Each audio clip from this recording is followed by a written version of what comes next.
It's hat time. Hash hat time.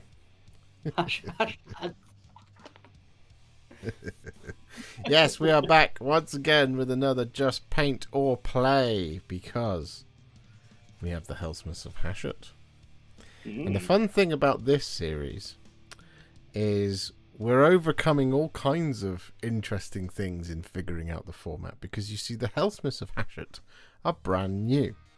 So they play in a completely different way to how anything that we've ever experienced before. Half the faction isn't out yet. So at the moment, there's not a lot of kind of empirical data to go off, because a lot of people have been filming battle reports and trying to use the faction, but at the moment they have access to less than half of the book. So it's quite a difficult one to review. However, there are some spicy tricks in it, and as always, if this is the first time you've seen this, because this is only the third episode of this series that we've done, today we're going to be answering the question about Helsmiths of Hashut based on the rules, whether the Helsmiths of Hashut are in fact an army that you should pick up just to paint, or whether you can play them for maximum effectiveness. And today, as always, I am joined by my other comrade in hats, Mr. Chapeau himself. Look like one of those awful, like, melody. But no, I'm more of a Victorian sort of industrialist this evening with my giant stovepipe bonds. Which fits the theme. My head is being eaten by a shark. Yes. Yes. Yes. No comment on Iden F. Beepkin for you out there that are watching the video. No, exactly. So, yes, other part of the format today, what we do in this Just Paint or Play is, rather than go through the book page by page and figure out whether or not we like it, we have indeed come up with 2 lists of how we would play the faction. I have a list, Adam has a list, and we're going to talk through our lists, and we're going to explain why we've put them in the way that we have, and it should be all good, because you'll see just kind of how powerful things can be. So, well, I say how powerful things can be. Nobody knows how this faction quite works properly just yet. But suffice to say, there's a lot of cool stuff in here, and it is wonderful to have a brand new Age of Sigmar faction, as it is always wonderful to have a brand new faction in the game. So, without further ado, we're going to jump straight in, and we'll go with my list first, as always, as is my right, as the person who owns the deed. Yeah, so, as is your prerogative. Yeah, exactly. I'm merely a hobgrot peon. Yeah, or a hongbot, as it were. A hongbot, yes, yeah. Some call them. Exactly. Right, so if I pop across to here, you should now be able to see the administrative parts of the list. So, what have I gone for? Well, of a choice of 4, and the interesting thing here with the way the Helsmiths of Hashut work is, well, I feel like because they're brand new, I'm just going to very quickly go through what the battle traits are. So, the way they work is they basically collect an in-game currency, they then dole out the in-game currency to their units, and that makes their units more powerful. How that actually works in practice is you harness demonic power. You must use this ability at the start of each of your turns, remove all demonic power points from each friendly unit, then gain 1 demonic power point for each friendly desolation token on the battlefield. So it's a bit administration-y, but that's fine, we're in the administration part. You then allocate your demonic power points to friendly non-Hobgrot Helsmiths of Hashut units. Each unit can have a maximum of 3 demonic power points. Then all unallocated demonic power points are lost. With me so far? Excellent. We have, for 1 CP, we have reserves of demonic power. Pick a friendly non-Hobgrot Helsmiths of Hashut unit that has no demonic power points units to be the target. If the total number of demonic power points that friendly unit have is 3 or fewer, give 2 demonic power points to the target. If the total number of demonic power points that friendly units have is more than 3, give 1 demonic power point to the target. So early doors, this is basically cumulative throughout the battle, right? So early doors, you'll be handing out 2 demonic power points to things. So from turn 1 onwards, you can have a unit that has 3. Okay? But once you've gained 3 demonic power points, so around turn 3, basically, you'll only be able to dole out 1 extra demonic power point. And then finally, this is the other part of the administration. Leave the land in ruin once per turn, army, start of any turn. Pick a terrain feature or objective that does not have a friendly desolation token and is contested by a friendly Helsmiths of Hashut unit that is not in combat to be the target. Give the target a desolation token. So the thing that I think, and the way I've interpreted as I've read it, is that once you have given something a desolation token, it has it forever. Yeah. So you just have to walk up and survive until the start of the next turn. And you just put a desolation token down, and there you go. You're getting your 1 demonic power point from that piece of terrain or objective. And you're going to do that once per turn, army. And as far as I've investigated within this book, there is no way to get more. You can't hand out more desolation tokens.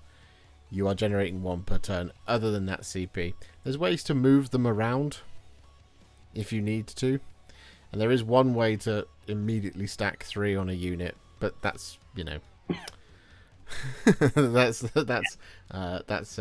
your sort of your last resort, as it were. So yeah, now that we've gone through the faction rules, as you can see, it's a little bit bookkeepy. I don't know what your opinion is on that. I mean, I like it because it's thematic.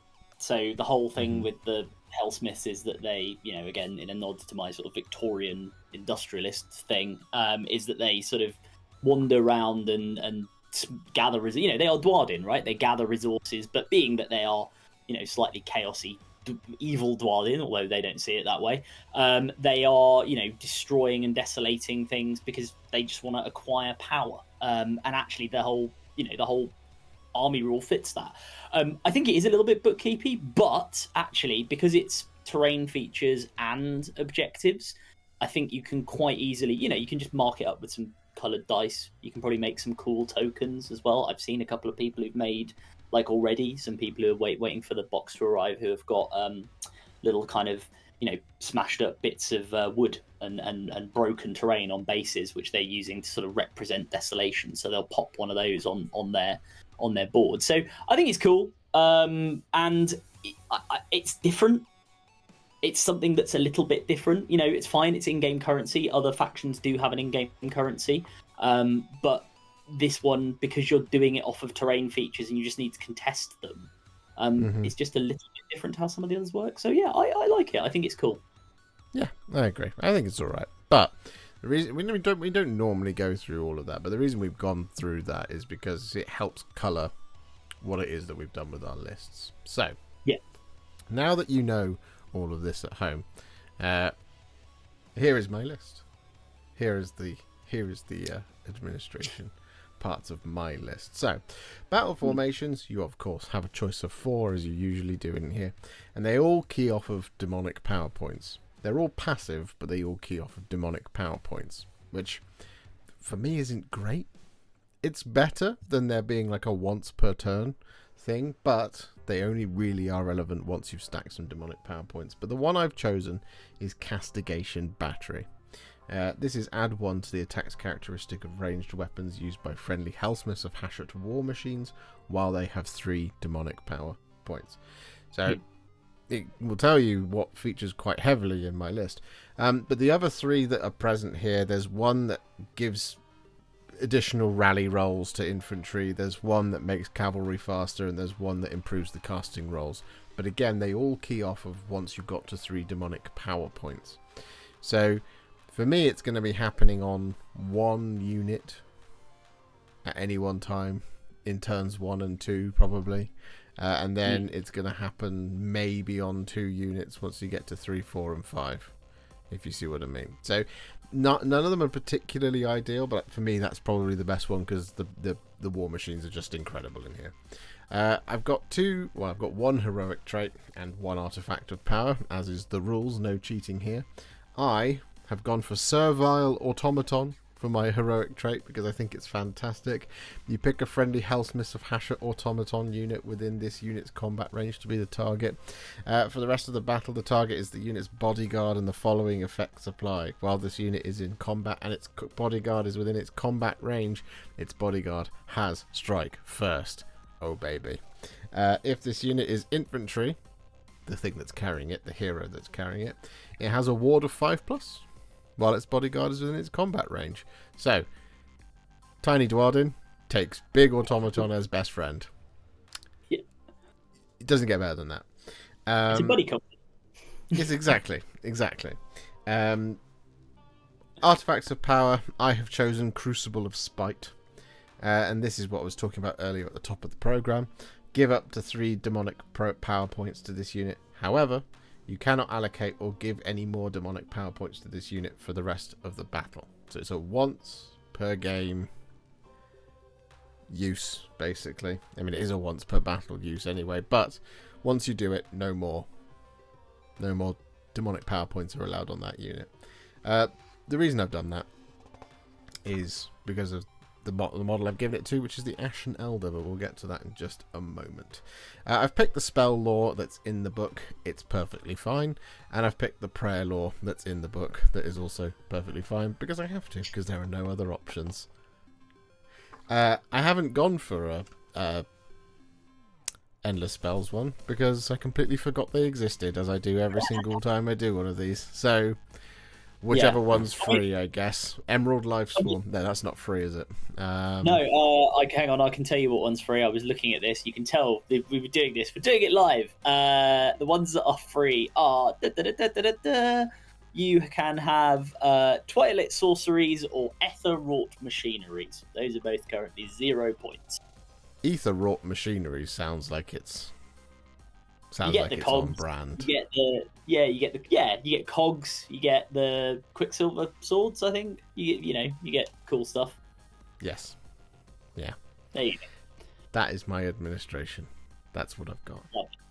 So let me tell you about the units. Now, for the first time in a long time, I've put together a list that does not contain the faction leader of said faction. Oh my god. I know. You have put him in. I know that much. Yeah, I have. Yeah, yes. Don't worry. We'll talk about it. I won't talk about why I haven't put him in. I'll let you talk about why you've put him in. But what I have is I have 3 drops as well, because there aren't that many characters here. So, yeah, I didn't want to fill up valuable points in this list by taking multiple characters. There are only 5 characters in the book, and 2 of them are very expensive because they're riding a flying bull. The other 3 are just ones that walk around on the ground, and they're much cheaper. Now, of course, points are all open to interpretation. They are all subject to change. But the characters are really cheap, but I didn't want to fill up my list. Anyway, what I have in my first regiment is an Ashen Elder. Ashen Elder's pretty good. He is a priest. Fine, he uses the prayer law. It's okay. That's not what he's here for, though. He doesn't have the most all-star profile. He has a 4-inch move. He has a 6 health. He has control of 2 and a 4+ save. Fine. Perfectly fine. He has the Black Hammer of Hashut. It's 3 attacks, 3s, 4s, rend 1, d3 damage. It's alright. It's alright. It's not bad for a priest.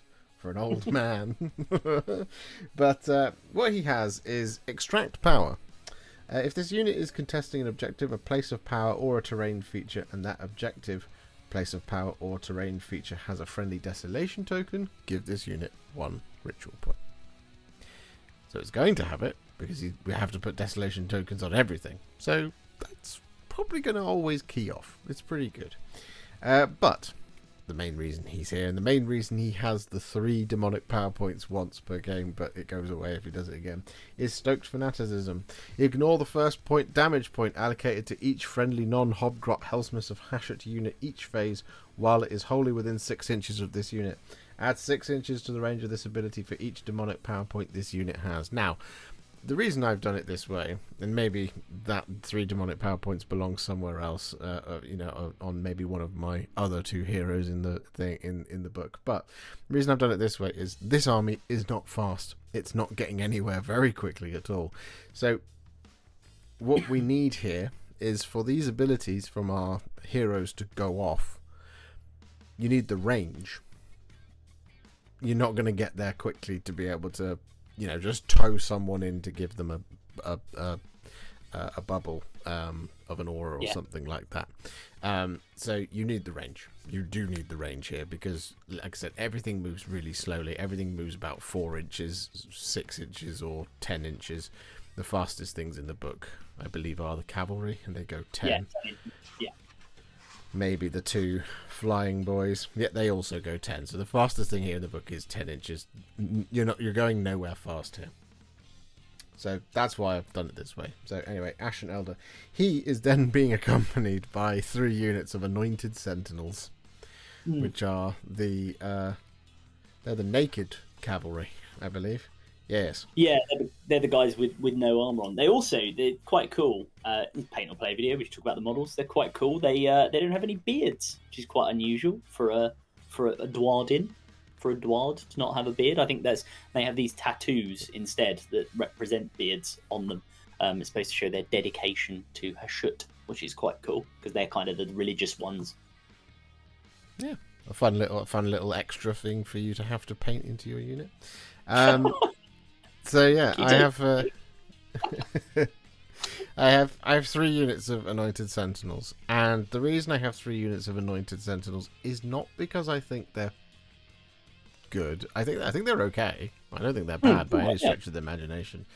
I don't think Bull Centaurs are bad either. I think, if I remember correctly, and I will pull it up, but if I remember correctly, the Anointed Sentinels were cheaper than the Bull Centaurs. Yeah. I think that's because Bull Centaurs have crit mortals, and Anointed Sentinels do not. Also, the Bull Centaurs' abilities are slightly better than the Anointed Sentinels. But the reason I have Anointed Sentinels in this list at all, and I didn't want to take them, is they're here for speed. They're here so that they can go out and contest some extra things, so that I can get some extra Desolation tokens down on the table. And that is literally the only point of them. They do give me an opportunity to take something like Scouting Force. The reason I haven't told you what secondaries I've chosen is because I genuinely can't decide what the best way to run them is, and it doesn't mean that's going to affect my final decision about whether this is a just paint or play. It's just I couldn't decide what the direction to go with was. Master of the Past is a really good candidate, as is Gyronite Treasures. They're very simple, but anyway, you'll see. So I have those 3 units of Anointed Sentinels, and then I have a block of reinforced Hashutite Spears Infernal Cohort. So 20 of them, with 2 Gong Carriers. You can't forget your Gong Carriers. They're very important. Most important part of that is having 2 Gong Carriers. So it's technically 22 models in one block, even though 2 of them are tokens. Anyway. So that's Regiment 1. Regiment number 2 is a Demon Smith. He is accompanied into battle with 3 Dominator engines, 2 with Immolation cannons, and 1 with Bane maces. I think the Immolation cannons are some of my favourite units I've ever seen. In terms of a war scroll, I think they're deliciously confusing. Yeah, they are. They are a bit tricky, aren't they? Yeah. They move 6 inches. They are not fast, as we've already discussed. They have 10 health each. This is on both of the Dominator engines. They have a 2+ save, which is crazy, and they are control 2, which is fine. But Immolation Cannon, they get 5 attacks here with the Immolation Cannons, which are anti-cavalry +1 rend and shoot in combat. That's important to remember. They hit on 2s, they wound on 4s, they rend on 1s, they damage D3. they have a melee weapon, Horns and Pummeling Strikes, which is actually a really decent melee profile. It's a shame it's on one model. It's not a unit of them. But it's charge +1 damage, which is pretty nice. 3 attacks, 4s to hit, 3s to wound, rend 1, d3 damage. Yeah. +1 damage if it charges. When picking targets for this unit's shooting attacks, if you pick more than one unit to be the target of those attacks, add 2 to the attacks characteristic of this unit's immolation cannons.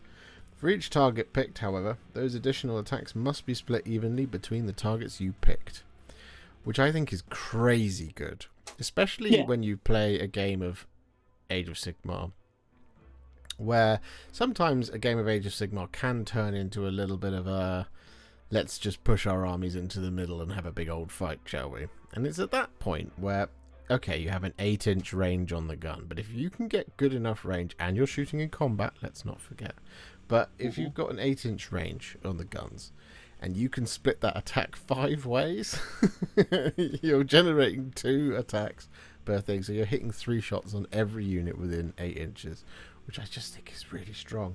However, demonic strength. For each demonic power point this unit has, add 1 inch to its move characteristic, which makes it a little bit zippier, and add 1 to the attacks characteristic of its weapons. So that includes the guns, so that's where we can get him up to 8 attacks base, which means he can get up to targeting 8 units, again all within 8 inches is very, very unlikely, but he can get up to targeting 8 units and doing 3 shots on each of them, because you have to split those attacks evenly between all your targets.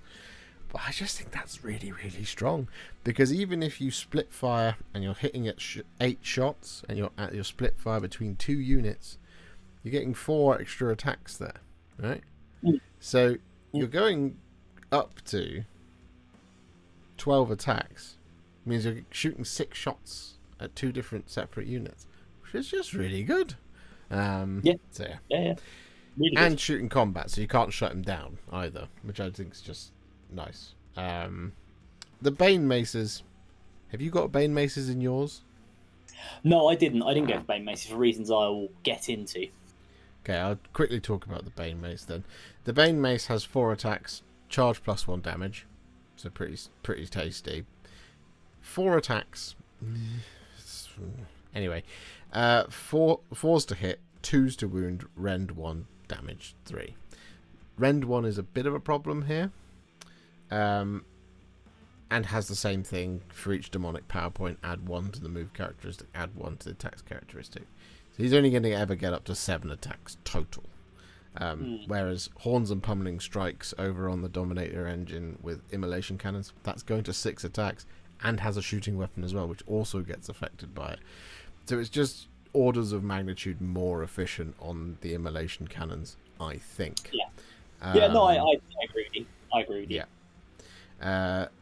That being said, the Dominator engine, if it is in combat with any enemy heroes, it can use 2 fight abilities after the first is used. However, this unit has strike last for the rest of the fight phase, and can only be picked to use a second fight ability if it is still in combat with any enemy heroes, which is really good because, as we so often know, things like a Lord Celestant like to hang around on 1 wound. Yes. So just being able to finish off a character like that, guaranteed finish off a character like that, almost guaranteed, I should say, that's pretty strong. That is pretty strong. And I think that the Dominator engine with Bane Maces is a really good candidate for all-out attack, because it has a 2+ save. So being stuck with -1 to its saves because it's all-out attack isn't actually the end of the world here, because it's only going to a 3+ save, which isn't too bad at the end of the day. Plus, I feel like you have to have a Bane Maces one as the Servile Automaton. Yeah. Because giving it strike first means it strikes first at the beginning of the combat. If there's a hero there, you pop the once per turn, so then it will strike last later. So your opponent has to then perhaps focus on killing the Dominator engine with Bane Maces rather than the Demon Smith that's standing next to him. Yeah, but it also means you can, in that sequence, because you are striking first, you can focus your Bane Mace Dominator engine into the enemy hero, and just go, right, I'm going to try and flatten that. Because in theory, if you've also got another unit in combat other than your little man who's got the 5-up ward, if it's your turn, you get the strike first, and you're still going for another unit, so you can get them to fight before your enemy goes. So you've got again, that's we all know, right? Play OS. That's what's good about strike first, strike last. It gives you that kind of that flexibility with it. Yes. Obviously, it's situational. You do have to be in combat with a hero. And, maybe if these things get really popular, as Josh said at the start of the video, we don't know. This is a brand new army. Who knows what it's going to look like on the tabletop? But if these get really popular, like if I'm playing into this, am I going to send Prince Vordry, for example, into this thing, knowing that it gets to fight twice against heroes? Maybe not. It's also a 2-up save. It's kind of hard to get through. So yeah, it's an interesting one. I like your thinking on that. Yeah. I've also briefly mentioned that this regiment is led by a Demon Smith. The Demon Smith, he is a wizard. Just good. Casts me a spell. But we do have Molten Mending. His is heal D3 plus X, where X is the number of demonic power points this unit has, which is, again, pretty strong candidate for the automatically give this thing 3, because it's D3 plus 3, which means you could potentially heal one of these Dominator engines by 6 in one turn. The range of that is also increases with demonic power points. So again, stacking them on him means Demon Smith can heal a Dominator engine up to 18 inches away. 6-inch range, and then 6, 12, 18, up to 24 inches away with 3 demonic power points. That being said, nothing's really getting 24 inches away from you because nothing moves fast. Anyway, I've got 2 of those because my 3rd regiment, as mentioned, has another Demon Smith, so I'm casting another spell. And then here is where, naturally, of course, we have 2 Tormentor Bombards and 1 Death Shrieker Cannon. Oh, I love these things. Yeah, they're both really, really good. I won't go into them in too much detail. The Tormentor Bombard kills infantry and cavalry. The Death Shrieker Rocket Battery kills monsters and war machines. They are both exceptionally good at their job doing both of those things. They have a better hit range on the Tormentor Bombard than most of the rest of the book, because it hits on 3s, it wounds on 3s. It's rend 1, D3 damage, 4 attacks. The key thing here with both of these cannons, and this is why I've picked them over the Infernal Razors, which I know you have, so you can talk about them. The reason I've picked these is because the Tormentor Bombard has a 30-inch range, which is obnoxiously far in this game, and the Death Shrieker Rocket Battery has a 24-inch range, which is also obnoxiously far in this game. So I think you're just going to have to see these. I think there's an argument to maybe have 3 Tormentor Bombards in any Helsmiths of Hashut army, and maybe a Death Shrieker Rocket Battery, which sounds like I think the Death Shrieker Rocket Battery is bad. It's not. It's exceptional at killing monsters. It's not bad at killing everything else as well, but where it's really good is killing monsters and war machines. This is because it has anti-monster +1 rend. It has anti-war machine +1 rend. 24-inch range is already mentioned. 3 attacks, hits on 4s, but again, all-out attack. Not a bad candidate here for +1 to hit, unless that only affects melee weapons now. I can't remember. No, all-out attack will work. Still on shooting weapons. Yeah. Cool. So hits on 4s, possibly 3s. Wounds on 2s against monsters. It's pretty good. Rend 2, damage D3 +2. However, Hungering Flames once per turn. So if you've got more than one of these, this is where they start to lose some efficiency. But if you've got more than one of these, once per turn, army. For the rest of the turn, the damage characteristic of this unit's Hashut rockets is 5 if the target is a monster or a war machine. So it's D3 +2 anyway, which is strong against everything in the game, but being flat 5 rather than 6 just means you have the potential to do 15 points of damage to monsters in this game. And bearing in mind that in this book, in the mirror match, the leader, what's his name? Uraktar has 16 health. So you can bang him down to 1, potentially. Yep.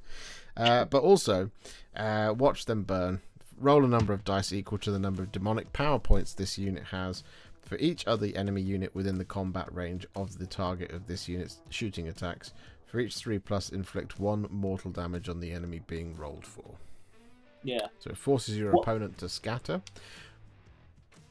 If we're stacking 3 demonic power points on it, which is why I've only got 1 of them rather than 2, we're going to put 3 demonic power points on this from the beginning of the game, because we want to be able to increase its attacks characteristic by 1, because it is a war machine, and that is the castigation battery rule that we've already chosen at the beginning for our battle formation. Makes it a great candidate to have 1 of these to 2 Tormentor Bombards. The Tormentor Bombard, again, not too in detail here, but the 30-inch range is just crazy. Anti-cavalry +1 rend, anti-infantry +1 rend. It's going to be firing throughout the entire game. You just need a roadblock, say 20 reinforced Hashutite spears to keep things away from it. 4 attacks, but can stack to 5 because of the castigator battery. Hits on 3s, wounds on 3s, rend 1, D3 damage, which isn't the best, but it's, it's alright. If this unit used a shoot ability this turn and all of its attacks targeted the same enemy unit, that enemy unit is the target.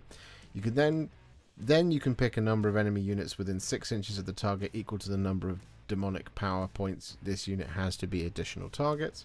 Roll a dice for each target on a 3+. That unit cannot use commands until the start of your next turn. That's very strong. That's really, really good. Like, turning off commands. So think about this, right? In any turn where, and this is, we should say, is once per turn army. I don't know, Josh, sorry, I don't know if I missed you saying that. So again, it's one of these things where if you have multiple of them, as we both do, you are losing. You're not getting this twice. However, you're stopping all-out attack. You're stopping all-out defense. You're stopping not run rolls. You're stopping the spend a CP to do like max run. I can't remember the name of. You're stopping rally rolls as well. Like it's really quite good at getting splash damage. And I think the other thing that is worth saying about this, and like, I forget this as someone who started off in the world of 40k and has come over to AOS and much more of an AOS enthusiast now, I think. But shooting in AOS, you can just shoot things that are in combat with other things. You can't shoot if these don't have shoot in combat, unlike the Dominator engine with immolation cannons. So if they do get tagged, yes, they're in a bit of spot of bother, but that's what Josh has got his 20 spears for. However, if you've got your Dominator engine stuck in combat with a bunch of random goobers, fire one of these at it, provided you can see them. It's really good. It's rend 2 against infantry. That's really widely applicable. Your opponent is not going to like these, and they're 8 health with a 3-up save. That's quite good. Yeah. And also, they move 4 inches. So for some reason, a big cannon, right, with wheels moves at the same speed as a regular dwarf with a spear. An unburdened dwarf, yeah. It's a bit strange. Exactly. So he's not. They're not going far, but the whole army's not going far, as Josh has said multiple times. Anyway, back to you. Sorry. The other ability to just bear in mind here as well is it hits on 3s natively, but add 1 to hit rolls for this unit shooting attacks that target an enemy unit with 5 or more models that is more than 12 inches from this unit. So it's hitting on 2s against the things it wants to shoot at, which is really, really good. It's really 100%. Good. So yeah, that's why I've got 2 of them, because that's passive. That's not once per turn army, so both of them are doing that. So you can terrorize enemy hordes, even elite things like Stormcast. You're putting them down. You're hitting them with 5 shots because you've given them 3 demonic power points, but you're hitting them with 5 shots. 3, well, you're hitting on 2s because against a unit of liberators, for example. Rend 1 puts it to a 50-50, and as we know in this game, dice rolls stand. You don't have that many rerolls. Rend 1 It's okay. It's like I said, but D3 damage. You could potentially wipe a unit of 5 Liberators using this, which is not bad. It's not bad at all. And if you're doing it twice, basically a 2s to hit against infantry at 30-inch range is crazy good. I don't understand why it's cheaper than the Death Shrieker, but it is. If you're a Cities of Sigmar player, you're probably looking at your Iron World Great Cannon and going, "Why doesn't mine do that? That's one fine-looking cannon." Yeah. I mean, that's I think the downside between these is what the Iron World Great Cannon has. Is it has that ability to turn off rend, basically, because of its guarded position thing. These don't. So, you just hit them with something with rend 1 or 2, and again, they go to a 4+. They're not on a 2+. They're on a 3+ save. So, there you go. Anyway, that's my whole list. It comes to 1990, I believe. Good year. Good year. Great year. Year I was born.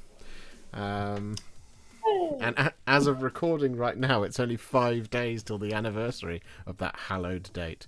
But that's my list. Indeed. So, what do you think before we go into yours? I like it. I like what you've done with it.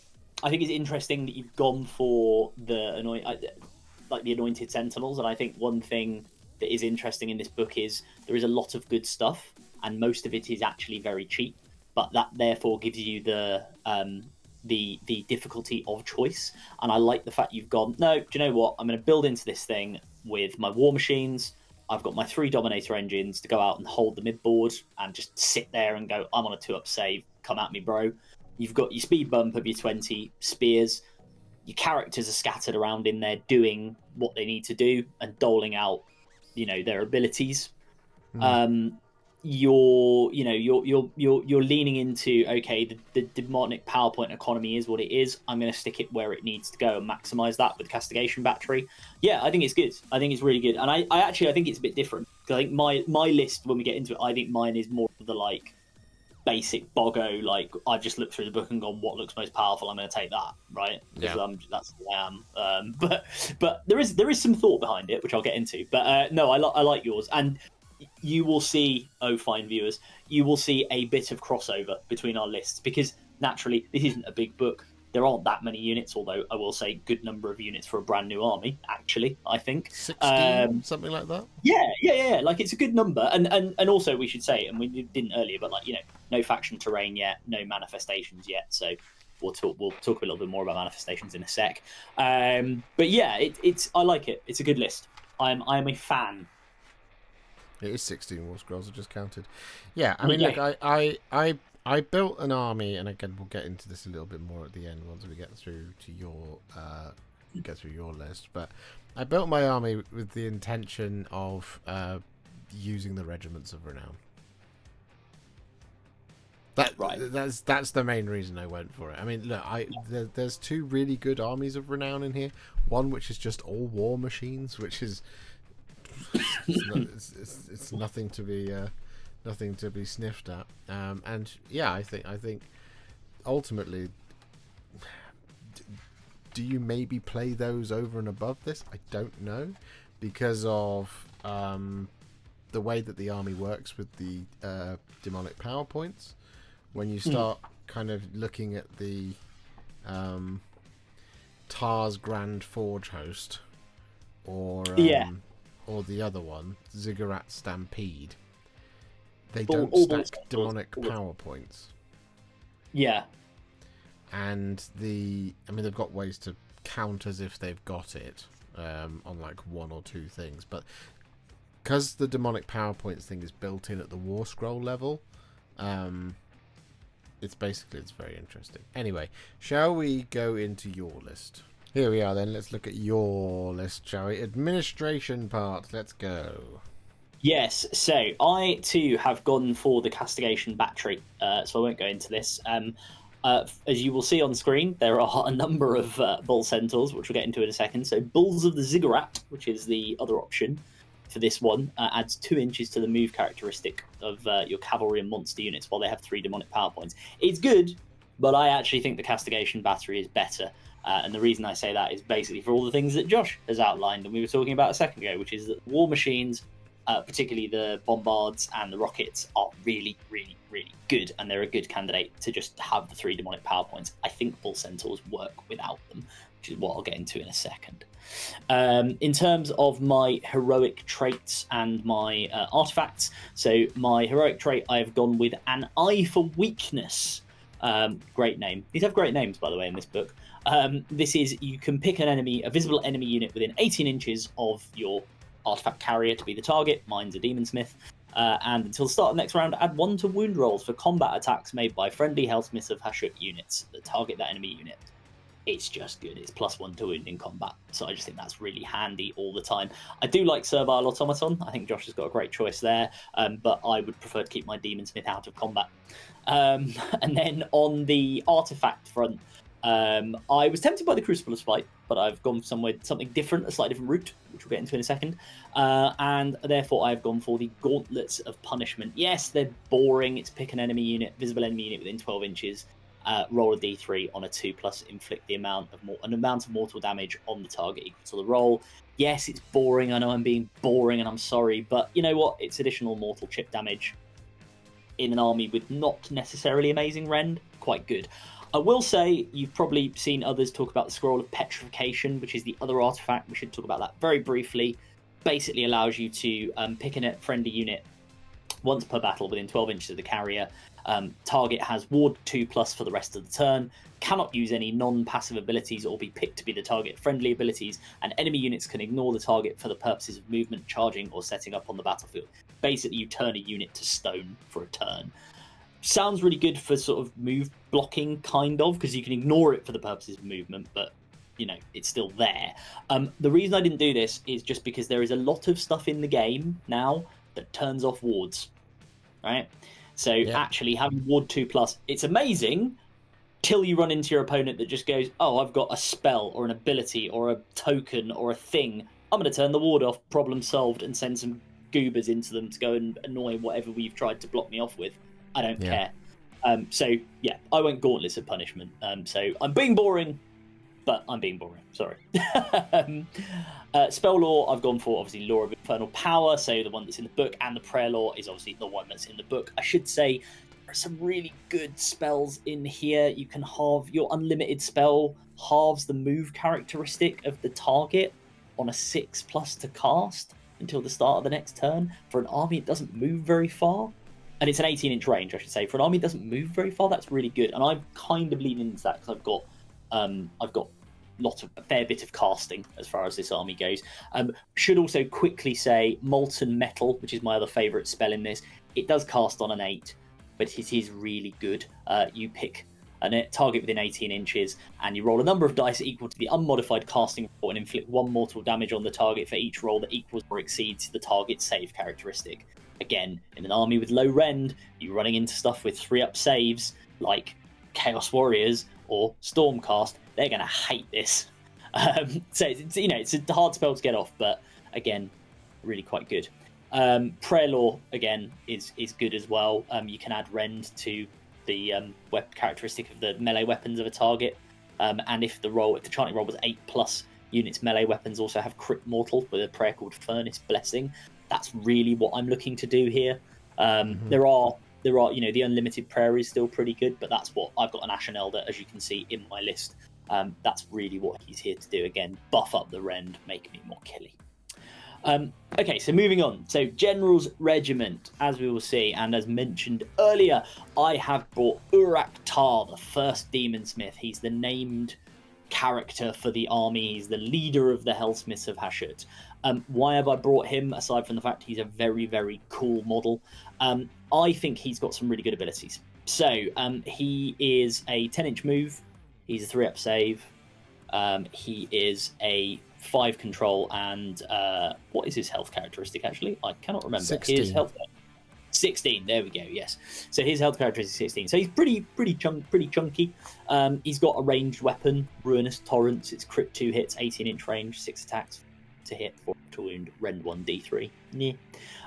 His melee weapons, he's got a hammer called Dumakaz, or a weapon called Dumakaz, which is 4 attacks, 4 to hit, 3 to wound, rend 1 damage d3. Fine.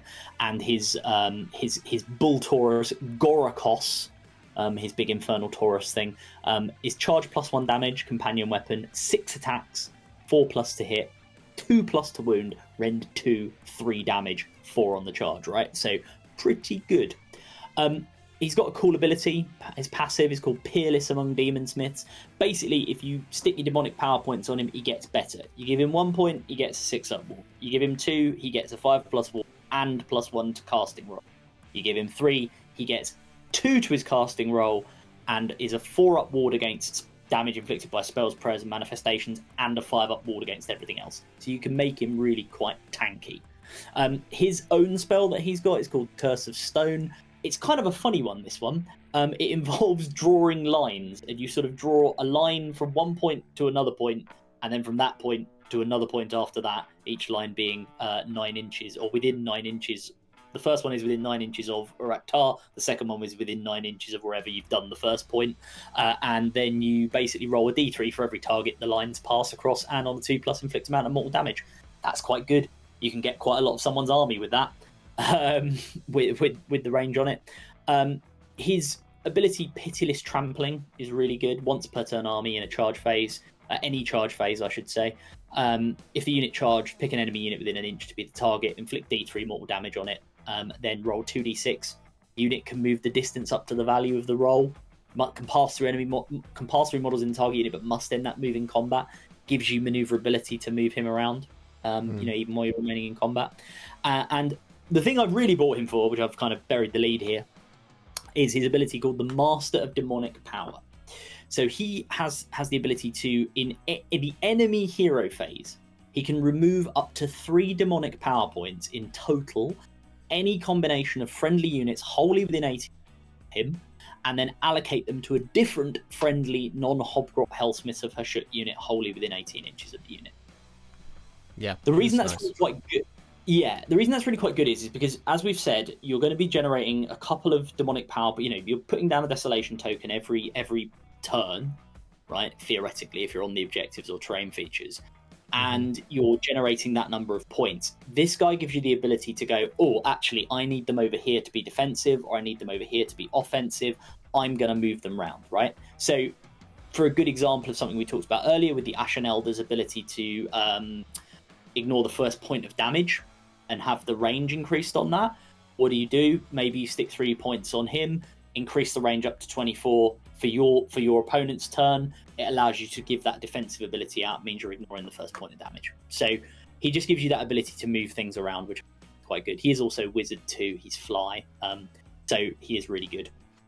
I will say in the army, and I'm sure people are screaming it in the comments about this, there is a really good argument also for taking the non-named version of this, the alternative build, which is the Demonsmith on Infernal Taurus, solely because it has quite similar abilities overall without the DPP, the demonic power point movement manipulation, but it has an ability that friendly Helsmith of Hashut cavalry units within 12 inches can use a retreat ability and then charge in the same turn, and they don't take any damage for retreating, which is really good. But I like Uraktar. I think he gives you more flexibility with the other units I've got in the army. So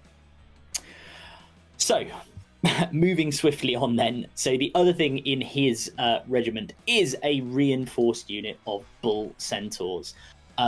We talked a little bit about the Anointed Sentinels earlier, which are the other build of these guys. The Bull Centaurs are, same movement, 10 inches, 4 health, 4 up save, 1 control, so same as the Anointed Sentinel. In terms of their damage output, they are 4 attacks with their Brazen Mauls, 3 to hit, 3 to wound, rend 1, damage 2, +1 damage on the charge, and crit mortal all the time. That's really good. So they are a real hammer unit. They can do a lot of damage for what they are. They're a bit fragile because they're on a 4-up save, but they are going to go in and absolutely smash something. When you then pair that with their abilities, so they have the Bull Charge, which is in any charge phase. If the unit charged this turn, pick a visible enemy unit within an inch to be the target. Roll a dice for each model in the unit. Add the number of demonic power points the unit has to each roll. For each 6+, inflict a mortal damage on the target. So unit of 6, if they've got 3 DPP, you're doing mortals on a 3-up, 6 dice, which is quite good. They've also got Crush the Unworthy, which is their passive. Add 1 to charge rolls for this unit for each demonic power point it has. As I say, these guys, as with everything in this book, get better with demonic power points, but they're already good without them, right? Yeah. I think they're a unit that actually you don't need to have demonic power points on necessarily for it to really go off. And they're also pretty cheap for what they are. They're 190 points at the time of recording for 4-3. Obviously, points are subject to change. So yeah, I think they're really good. Then also in his regiment, we've got the standard unit of cohort with spears, just an unreinforced unit of 10. The reason I'm taking them is because they're half decent roadblock, they're anti-charge, anti-cavalry on their spears, and also because you stick them on an objective, they roll a 3-up, they generate a demonic power point. So they're just another little way of getting some objectives, getting desolation tokens, and getting demonic power point. And finally, in his regiment, we've also got a Dominator engine with immolation cannons. I won't go into why that's really good. We've already talked about it. It's an awesome model. It looks really cool. Go and watch the tutorial on the channel because Josh has done an amazing job on the model itself. I have to say it, right? And, you don't have to. You just get censored if you don't. Yeah, what you do is you edit me like they did with the guy who played Chef in South Park. So it'd just be me being like, I really love the Dominator engine that Josh painted.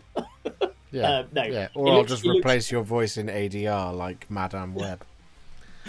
Oh God, no! It looks really good. And yeah, I think it's a really cool. And the reason we talked about it's really good. And Castigation Battery. If I stick 3 demonic power points on it, it's getting those extra attacks plus all the things on its war scroll. It's really good. So moving swiftly on into regiment number 2, or regiment number 1, I should say, because it's General's regiment and regiment number 1. We've got the Demon Smith.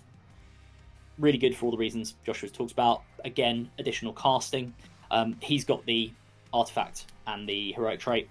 Mm-hmm. Alongside him, we've got a Death Shrieker rocket battery and 2 Tormentor bombards. Again, all the reasons we've already talked about. They're really good, and I think it's telling that we've both done exactly the same numbers of artillery in this.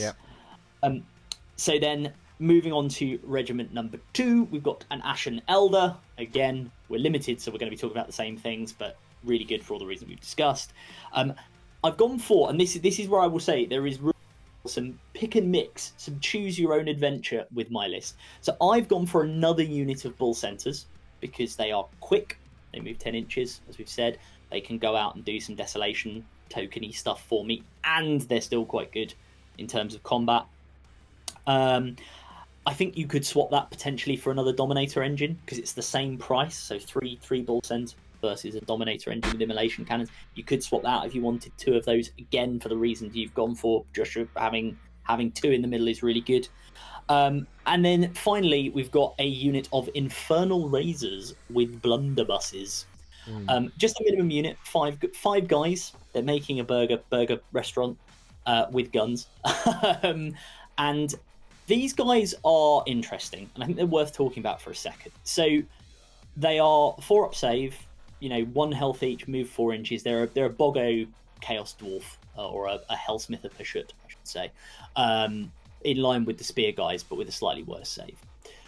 What they have is the Grismalock Blunderbuss, fantastic name, which is an 18-inch range, 1 attack each, hits on a 3, wounds on a 2, no rend natively, and damage 2.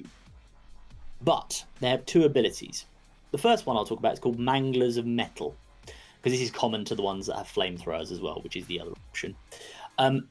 You add 1 to the rend characteristic of this unit's range weapons for each demonic power point it has. So yes, if you give them 3 demonic power points, you can have rend 3 guns that hit on a 3, wound on a 2, rend 3, damage 2.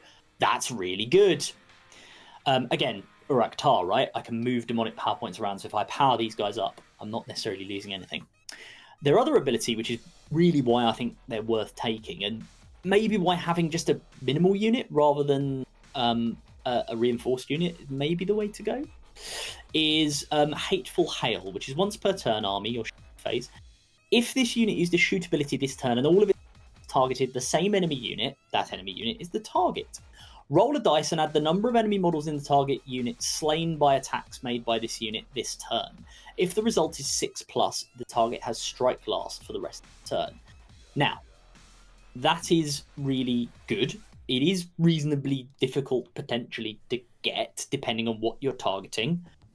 These guys need demonic power points because having no rend is a bit rubbish if you're shooting into something with good saves, which is probably what you're going to want to shoot into with these guys, because you want to, you're not going to necessarily care about making a unit of clan rat strike last. You are going to care about making a unit of chaos chosen strike last, for example. So they are a little bit debatable. I think they are very good. They need the demonic power points to be powered up, which is again why I've got Erectar with a unit of them. I think they are a tech piece rather than a damage dealer. I think your Tormentor Bombards, for all the reasons we've discussed, are better damage dealers against most infantry. But when they go off well, and they do hit well, and they do wound very well. So I think there is a place for them. Again, they're also very cool models. Yeah. Again, pick a mix.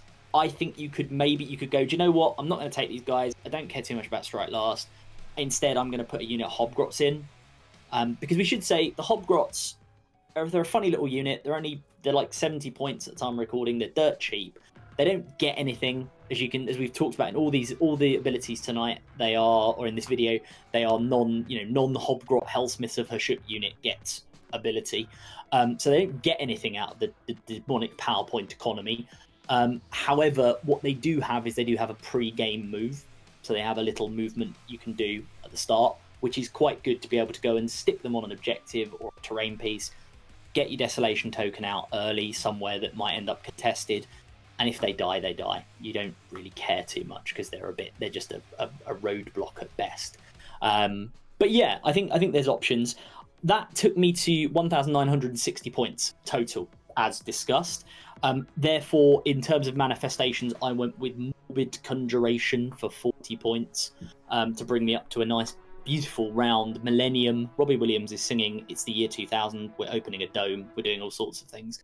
And that's because Morbid Conjuration has things like the Purple Sun, which minuses 1 from enemy saves. Again, in an army with quite low rend, that's quite good. You've also got the Suffocating Gravetide to just go and be annoying and block off things. So with the amount of casting I've got, it's offering up some potential there. I think there's an argument maybe for the Kronspine Incarnate. I don't know, I can't remember how much that costs points, but because, again, in an army that melee is maybe a little bit of an issue with rend, maybe that's something that's good for you if you've got good casting. But again, a lot of pick and mix, a lot of availability. So that is my list. So I will round it out there and tip my hat to thee. But let me know what you think and what you would do the same, differently, whatever. I think it's nice. I think it's a nice list.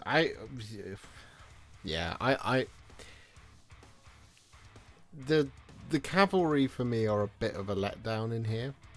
I feel like the bull centaurs should have a 3+ save. Yeah, I'll give you that. They're wearing armor, and the anointed sentinels are not. Yeah, they would be. I feel like they would be very, very, very, very good though, because I think the amount of damage, to me, they're a bit glass. They are a bit glass cannony. Mm-hmm. But I think even on average rolls with crit mortals hitting on 3s, and you've got all out attack, you've got all those things available to you, right? Yeah. They're putting out a lot of hurt. Yeah. The tricky thing I found with this entire exercise was the demonic power points are really hard to come by, and I'm going to sort of briefly talk about an outdated concept from 40k with the Leagues of Votann with the grudge tokens. Yes. You could get grudge tokens pretty easily, and as a consequence of being able to get them pretty easily, it meant that your units powered up earlier than necessarily was fair, I think. Oh, yeah. However, on release, they were busted. yeah. And so for me in this situation, I feel like it's a little bit too stingy. I feel like you should be able to get your demonic power points a lot quicker, because realistically you're only going to get 5, right? Because you've got 1 per turn. Yeah. In turns 1 and 2, you can use your CP to go 3, 4. Yeah. And then in turn 3, you're still at 4 because you've only got 3 things. You can only give 1 out. I get you. And then in turn 4 it's 5, and then in turn 5 it's 6. So by the point of turn 5, you'll have 2 things that can have 3 demonic power points in total. Yeah. So in some regards, where you've used Uraktar, yeah, he kind of almost then feels like he's really important because you put your 3 demonic power points on your cannon, and then in your opponent's hero phase at the start of their turn, you then move them to the defensive people who are right out in front to give them, like the chaps with spears, so that they get their ward and stuff like that. You see what I mean? Yeah. Yeah. So in that regards, it makes him feel like he's absolutely vital to the army. But I do feel like you have so many really cool things in this book, like the Infernal Razors. Being able to get them to damage to rend 3 is just incredible, which makes them ultimate marksmen. But it's then competing in the slot for the thing that gets the demonic power points. And so it almost, at a certain point, this book kind of wants you to take 3 Demon Smiths and then fill it with the rest of Tormentor Bombards. You see what I mean? Like, you have, or just all Dominator engines. So I think there's a little bit of internal balance here where you should just start with demonic power point. You should start with 3. I don't know, maybe, or something like that. Or start with 1 or 2 or something like that, and then you can stack them throughout the game. So I was gonna say I don't disagree with that. I think for me, I think the issue is more that there are some things where you just it's all or nothing. Look, it's on theme. It's very kind of like, oh, I am Hashut, you must give everything or you get nothing. Like, it's very sort of themed, right? But like the formations, they only work if you put 3 demonic power points on the thing. Which, as you say, right? Fine. My turn, your turn, my turn, your turn. I'm in theory going desolation, desolation, desolation, desolation, right? So I'll have, by the end of turn 2, theoretically, I can have, as you say, have 4. But it would be better, I think, and maybe they change the ability to be so good, because they are quite good. But like, if it wasn't just it's like, it should be like, if you give something a demonic power point, or maybe 2 demonic power points, I would say 1 is probably fine. It gets a little bit better. It does something, right? Rather than saying, oh no, it gets +1 attack if it has 3. Because, like, again, in the economy where you're not generating that many, it's not that impactful.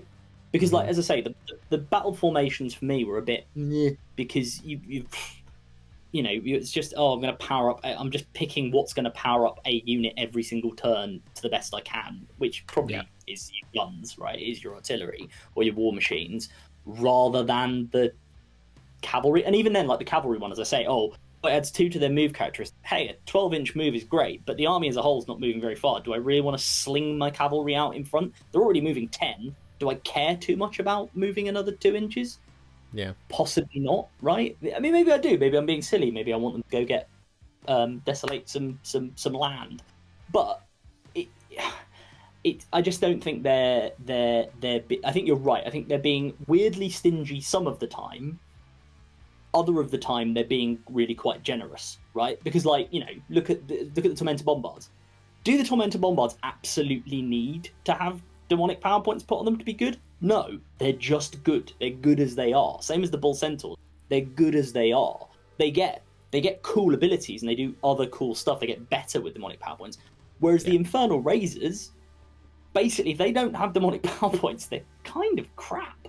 Because, they're damage 2, they hit on 3s, wound on 2s, but they're no rend. Like, if I'm a Stormcast player or a Chaos, like, if I'm on a 6-up save, like Flesh Eater Courts, I'm going to be a bit like, what? But then I'm a Flesh Eater Courts player. I know stuff's going to die. That's kind of the point, right? Mm-hmm. But if I'm playing with my Stormcast or my Chaos, my Slaves to Darkness, or even indeed my Soulblight Gravelords, where I've got another Death Armies, where I've got wards everywhere, I go, oh, so you've got no rend. Okay, I've taken 4 damage. Oh, I've warded some of it. Cool. Yeah. Nothing's died. Yeah. Oh, I don't strike last. I don't care. Thank you for that, tiny dwarfs with guns. Like, you know what I mean? It just doesn't. I just think it's. You're right. There's an internal balance thing, and there is some weird stuff where it's like you've been very stingy here, and then you've been very generous here, and I get why that's happened. Maybe because, as you say, Infernal Razors with Ren 3 are incredible. But sorry, that sounded very Brian Butterfield. They're incredible. But having them do that all the time would probably be a bit much, and they certainly wouldn't be. They are, and that's the thing. The stuff in this book, it is quite cheap. Like, for what it is quite cheap. They pointed it. It's interesting, and I know this was a bit of a debate when people were talking when they did some of the previews about what units can do. It was interesting to think, how will they point this? Will they point it as if it's got 3 demonic power points? Because if they do, the army's probably a bit stuffed because it won't be worth it, right? Because of everything we've talked about. They've gone the other way and they pointed everything as if it doesn't have 3 DPP, which is probably the way to do it. But at the same time, maybe just make the demonic power point economy a bit more balanced, and then also maybe play around with the points, and but we'll see. We'll see what happens to come out. And also, there's 16 units in here, or 16 war scrolls, I should say, as we've discussed.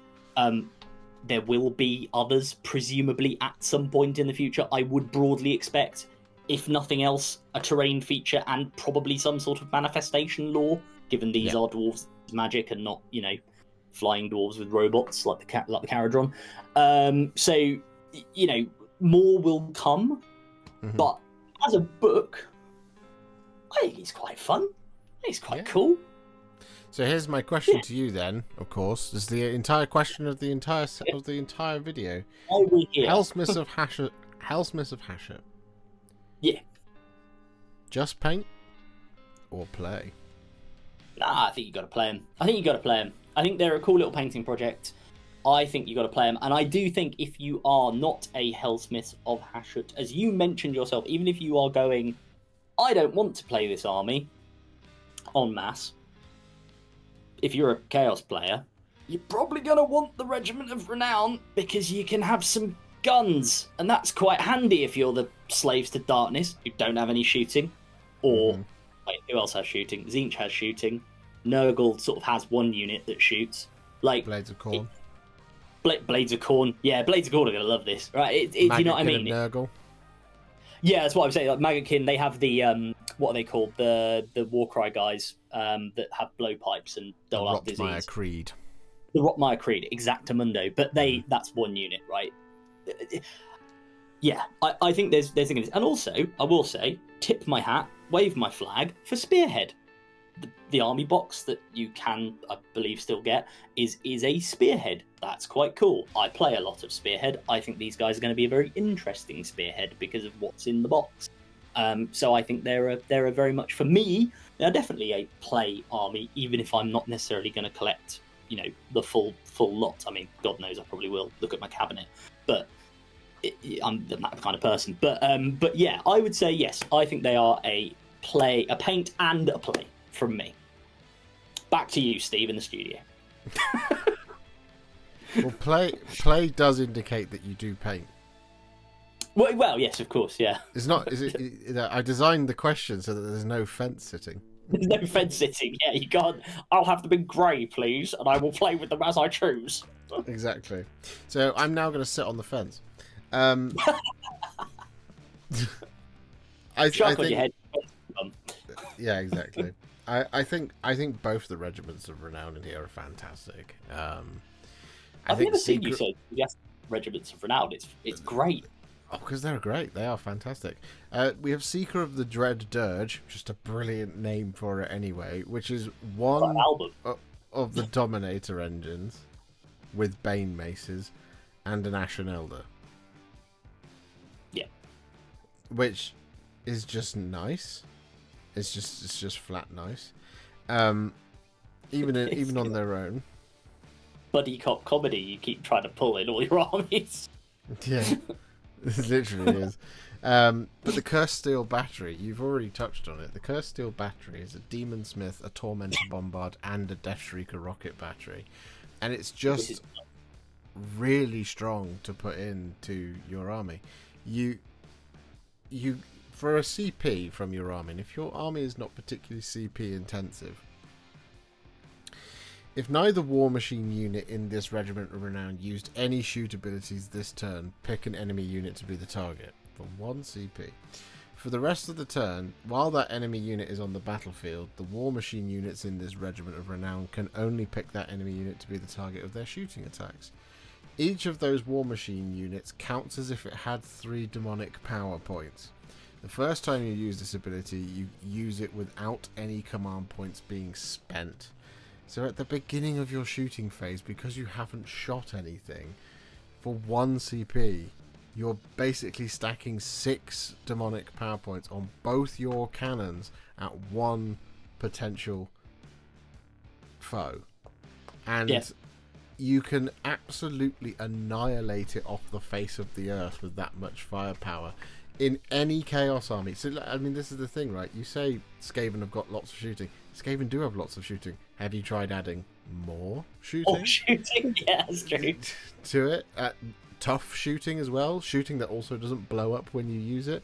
But not only that, you count as having the 3 demonic power points, which means you're doing the inflict mortal damage on things within combat range of that model from the Death Shrieker rocket battery, and you're turning off commands for things within 6 inches of that unit as well. So and you get to do that for free, so it doesn't cost you a CP in the first time you use that ability. You're doing that from the beginning, and you're just saying to your opponent's army at the very beginning, if you go first, you're saying to them, I'm going to do massive damage to 1 unit, I'm going to do mortal wound chip damage to everything else that's around it in the deployment phase, and I'm going to shut off commands for everything around it in the deployment phase. If you have an army that moves super fast, it's just worth the 400 points or whatever it is. I can't remember how many points the regiment is. It's just worth it to put it into other Chaos factions, especially something like Slaves to Darkness, where you follow that up with Chaos Knights or Varangard. I think the Regiments of Renown are spectacular, and that's why I say I'm sitting on the fence a little bit, is because I think in that regard they are play all day, every day for the rest of time. But conversely, they're an amazing army to paint. Do I think on their own are they a play? Yeah, I think they are. I think you are burdened with the agony of choice, and I think that's the slight problem with the book, is that everything's really good and it powers up much stronger with demonic power points, but you don't have a lot of demonic power points, and it takes a while to get them, to the point of where I feel like it almost, and whilst we've got 2 slightly different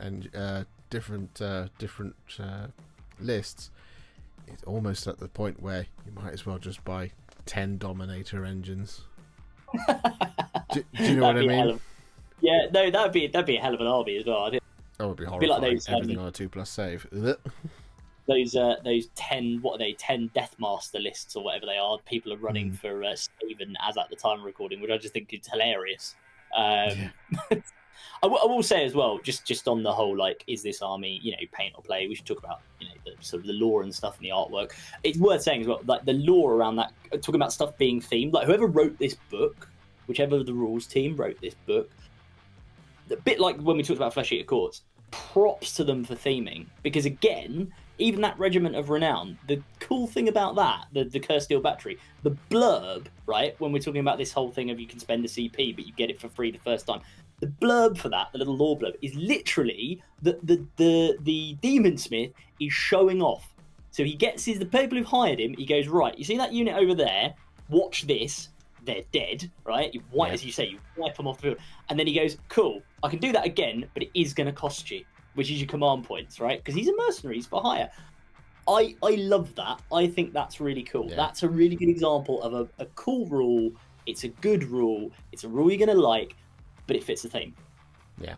So, yeah, fundamentally, yeah, I think it probably is it is a play in that regard. I mean, look, we've talked about it twice now, but one of the things you solved this army with, Scarbrand as a regiment of renown into him. Yeah, we talked about this before recording, and it's. I think there is room for a bit of the world's angriest man to go and AOS's angriest man maybe. Even something like Full Goth Shudderhood as well. I think what the Helsmiths of Hashut do is they fit really, really nicely into Grand Alliance Chaos. Do they stand on their own 2 feet? Not quite yet. No. Because I think they need a couple of refinements in the demonic power points. Like I said, I think if you just started the game, like we've already reviewed it on the channel, the Flesh Eater Courts, pick a delusion and you start with it. Instead here, I feel like you should start with, even if you just started with 1 demonic power point, it would alleviate some of the pressure in terms of being able to get some of the more spectacular features out of this book into your army. So you can do it so you can desolate on deployment, right? Yeah. So you deploy an objective or a train feature, you desolate it straight away, and then in your turn, if you go first or you go second, you can desolate another. Agreed. Yeah. So there we go. That's it. We've answered the question: Helsmiths of Hashut, just paint or play. This is the 3rd episode of this we've done now. Yes. Yeah, we did Nighthaunt and Flesh Eater Courts. If you're still enjoying them, please do let us know in the comments if you want us to keep doing them. We may even take a little trip down 40k Avenue, because at the time of recording, it was announced that the Drakari Codex is on the way. Yes. So maybe we'll put our money where our mouth is and buy a couple of Drakari Codexes. And have you got a Drakari army? Are you a Drakari fan? I have like maybe 1,000, 1,500 points of Drakari, because I painted up what's his name, head of the Incubi. Oh, Drazar. Yeah, ages ago I painted him using your tutorial, available on the channel. But yeah, the Drakari are a cool army, so it'd be interesting to see what they get. I'm not sure we're going to be able to, I mean, we've done kind of costumed theming for this one, because the Helsmiths of Hashut wear big hats, so we've gone for hats. I'm not sure what we do for the Drakari. Frankly, I'm not sure we want to do anything for the Drakari, because, my gimp suits are the dry clean. But yeah, no, for trip down 40. If you like what we're doing, comment, like, subscribe, do all that wonderful YouTube stuff. I mean, do that anyway, because Josh runs an awesome channel and I'm just here to yammer on every now and again when I get the opportunity. But yeah, if you like what we're doing, let us know. If you've got any feedback, any ideas yourself on the Helsmiths, anything you'd like to see, let us know in the comments. And yeah, maybe we can take a trip down 40k lane, or even the world of MESBG, Lord of the Rings. So, because I know someone who likes Rohan, so they'll make that video. Indeed. Anyway, thank you so much for watching. We'll see you again soon. Goodbye.